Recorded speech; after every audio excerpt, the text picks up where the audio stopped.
और क्वेश्चन क्या कहता है, क्वेश्चन कहता है how many cubes of side 3 centimetre can be cut to the cuboid of 21 centimetre, 7 centimetre and 9 centimetre. एक बार हिंदी में भी पढ़ देता हूं आपके लिए।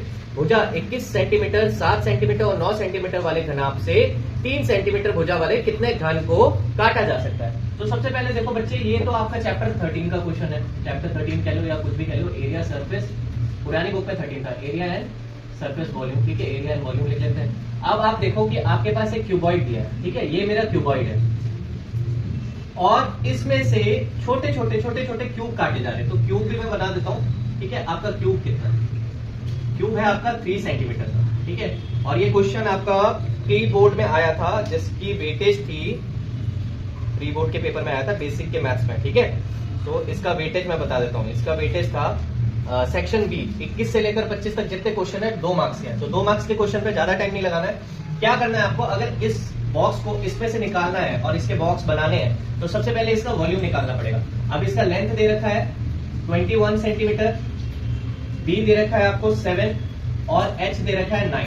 ठीक है, सबसे पहले तो फॉर्मूला लगा दो, area sorry volume of rectangle. ठीक है, L into B into H. देखो बच्चे, इस चैप्टर को करने का सबसे अच्छा तरीका है कि आप सारे फॉर्मूले ही पहले याद कर लो। जितने अच्छे से आपको फॉर्मूले याद होंगे ना, उतने अच्छे से आप क्वेश्चन देखते ही समझ जाओगे कि कौन सा फॉर्मूला लगेगा, किस टाइप का क्वेश्चन है। फॉर्मूला लगाते ही 10 मिनट क्या 5 मिनट में आपका 2 मिनट में आंसर आ जाएगा, मैगी की तरह, और क्या। ठीक है, तो यहाँ पे क्या करना है आपको, 21 को मल्टीप्लाई करना है 7 से, फिर 7 को मल्टीप्लाई करना है 9 से, जो आएगा वो वॉल्यूम होगा। अच्छा, यहाँ पे 3 सेंटीमीटर दे रखा है, तो जैसे ही हम लोग जानते हैं कि जो ये स्क्वायर होते हैं, ठीक है, उनकी सारी साइड बराबर होती है और 6 स्क्वायर मिलकर एक घन बनता है, यानी एक क्यूब बनता है। तो इसकी भी सारी साइड जो होती है ना, एच, बी और एल, सब कुछ एक जैसा ही होता है। तो इसका फॉर्मूला होता है volume of cube is equal to 3 a cube. Volume of cube is equal to a cube होता है। तो यहाँ पे क्या आपको करना है, 3 मल्टीप्लाई 3। चलिए दोनों को सॉल्व कर लेते हैं। 3 गुणा 3 9, 9 दिया 27, तो 27 सेंटीमीटर क्यूब। हमेशा वॉल्यूम क्यूबिक सेंटीमीटर में आता है, जब भी आप निकालोगे क्यूब लगाना मत भूलना, सेंटीमीटर मीटर जो भी मेजरमेंट लिखा होगा उसके साथ में। अब इसको मल्टीप्लाई कर देते हैं, 7 3 63। ठीक है, शॉर्ट में मल्टीप्लाई करके दिखाता हूं आपको। यहाँ पे लिखा आपने 63, यहाँ लिखा 21। अब कुछ नहीं करना है, ये वाले को इससे मल्टीप्लाई कर दो, 3 एकम 3, इन दोनों को आपस में करके जोड़ लो। यहाँ पे आया 6 एकम 6, 3 दूनी 6, 6 और 6 12, 12 का 2 आ गया। ठीक है, 1 हासिल, 6 दूनी 12, 12 और 1 13, तो यहाँ पे आ गया 13। अब यहाँ आ गया 1323 सेंटीमीटर क्यूब। अब क्या करेंगे, इसमें से इसको काट के निकालना है ना, तो हम लोग क्या लिखेंगे, नंबर ऑफ क्यूब जितने निकाल सकते हैं, volume of rectangle, sorry rectangle की जगह हम लोग लिखेंगे क्यूबॉइड। ठीक है, जिसको हिंदी में बोलना है घनाभ बोल सकता है, वॉल्यूम ऑफ क्यूब जिसको हिंदी में बोलना है वो बोल सकता है घन। ब्रैकेट में लिख भी देता हूं, घनाभ और घन। ठीक है, अब यहाँ पे हम लोग डिवाइड करेंगे, तो 1323 डिवाइडेड बाई 27।